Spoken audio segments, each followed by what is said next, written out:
পেলে বল হাতে আলো ছড়িয়েছেন শরীফুল। চট্টগ্রাম রয়্যালসের হয়ে শিরোপা জিততে না পারলেও দলকে ফাইনালে তুলতে অবদান রাখেন, হয়েছিলেন টুর্নামেন্ট সেরা। সেই পারফরমেন্স নজরে রেখে শরীফুলকে নিয়েছে পেশোয়ার জালমি। একই দলে আছেন সতীর্থ নাহিদ রানা।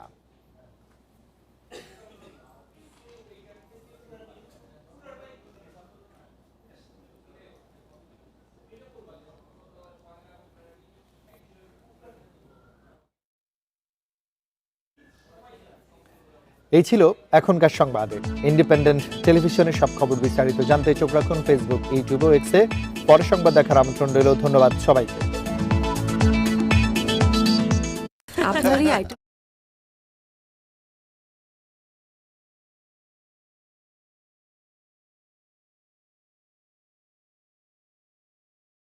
স্বাগত, আপনারা দেখছেন দুপুরে বাংলাদেশ।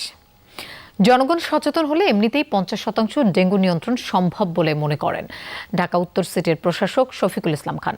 তিনি বলেন, একদিকে মশার ওষুধ দেয়া হবে আর অন্যদিকে ময়লা আবর্জনা জমে থাকলে ডেঙ্গু নির্মূল হবে না।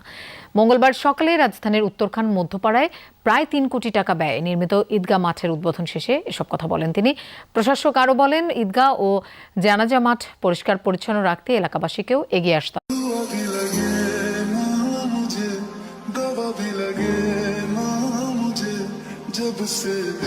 তিনি অনুষ্ঠানে স্থানীয় সংসদ সদস্য এস.এম. জাহাঙ্গীর হোসেন সরকারের দেয়া প্রতিশ্রুতি বাস্তবায়নের সবার সহযোগিতা কামনা করেন।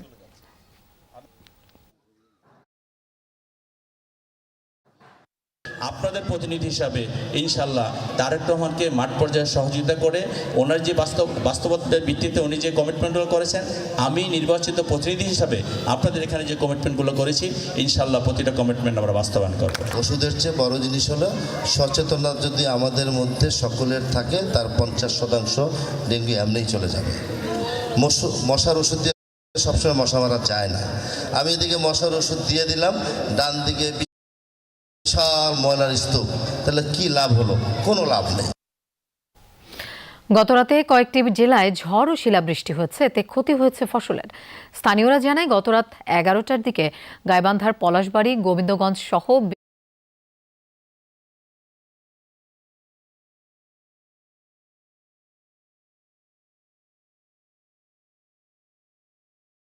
ঝোড়ো হাওয়া একটানা 15 থেকে 20 মিনিট ধরে শিলাবৃষ্টি হয় বলে জানিয়েছেন স্থানীয়রা।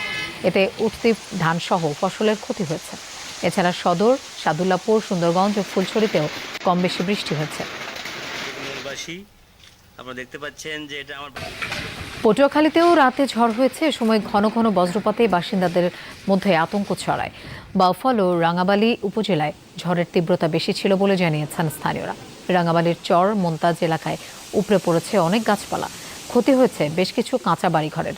বৃষ্টিতে চরাঞ্চলে তরমুজ চাষাবাদের বেশ ক্ষয়ক্ষতির শঙ্কা চাষিদের। আফগানিস্তানের একটি মাদক নিরাময় হাসপাতালে পাকিস্তানের ভয়াবহ হামলার ঘটনায় ক্ষোভে ফুঁসে উঠেছেন সাধারণ আফগানরা।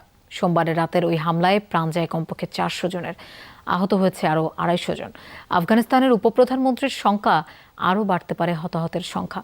এদিকে ইসলামাবাদের দাবি, হামলায় কোনো হাসপাতালকে লক্ষ্যবস্তু করেনি পাকিস্তানি বাহিনী।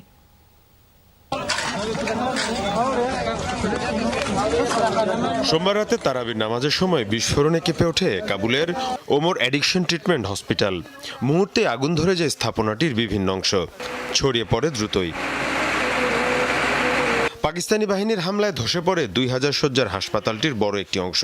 হতাহতের মধ্যে রোগীদের পাশাপাশি অনেক চিকিৎসক এবং স্বাস্থ্যকর্মীও রয়েছেন। আফগানিস্তানের অন্যতম প্রধান মাদক নিরাময় কেন্দ্র হিসেবে বিবেচনা করা হতো এই হাসপাতালটিকে। মাদকাসক্তদের পাশাপাশি অন্যান্য চিকিৎসা সেবাও দেওয়া হতো। চিকিৎসা কেন্দ্রে এমন হামলায় স্বভাবতই ক্ষুব্ধ সাধারণ আফগানরা। পাকিস্তানের তরফ থেকে এমন হামলার ঘটনায় ক্ষোভ জানিয়েছে তালেবান সরকার। প্রাণহানি আরও বাড়তে পারে বলে শঙ্কা জানিয়েছেন আফগানিস্তানের উপপ্রধানমন্ত্রী। এখানে 1200-র বেশি মানুষ চিকিৎসাধীন ছিলেন। সম্প্রতি 400 জনকে রিলিজ দেওয়া হয়, বাকিরা সবাই হতাহত হয়েছেন।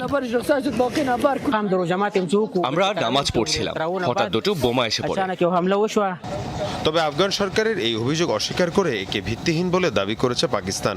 ইসলামাবাদ বলছে, কাবুলের কোনো হাসপাতালকে লক্ষ্যবস্তু করা হয়নি।